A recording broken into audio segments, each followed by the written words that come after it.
Well, it's a growing trend in many schools, separating boys and girls in the classroom. Today, News 25 questions school officials in Webster County, Kentucky.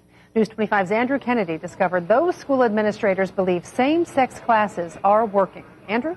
Shelley, Clay elementary and middle school officials tell me their school's 6th through 8th graders are segregated by sex in the classroom and say because of that, those students' test scores are skyrocketing.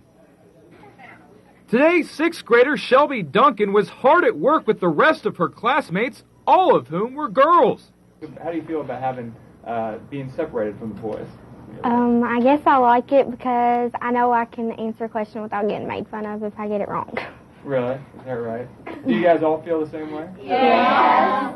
So we've taken some of that thermal energy away. Where did the thermal energy go, though? And right across the hall, I found 8th grader Tyler Harding working equally as hard in a classroom with all boys. What do you think about that? Well, I like girls a lot, so you can relax more without them, and you can probably study a little bit better without them. Principal Georgiann McCord tells me most of her students of both sexes feel the same way. We found that in the classrooms, the students aren't as inhibited to respond. They're much more freer with asking questions. They're not as intimidated if there's not someone of the opposite gender there in the classroom with them.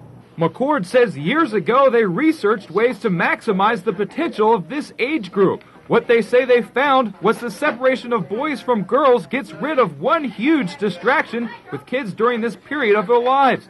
They also found boys and girls learn in different ways and found many classroom instructions are geared toward one gender to help them learn. What would you say to parents and people who think this is ridiculous and they say that kids are going to be working with the opposite gender all their life? Why are you depriving them of this now? What would you say to those people? I would say come talk to our parents and our staff and our students. We have 4 years, we're on our 4th year of practice now in this type of grouping, and I think they'd find a positive response. A positive response that she says most importantly comes from the kids. Yeah, a lot more relaxed, though, because no girls, don't have to worry about what they think. Now, McCord says sex segregation is only in the classroom. She says boys and girls do see each other at lunch, recess, study hall, and gym class. In the newsroom, I'm Andrew Kennedy, News 25.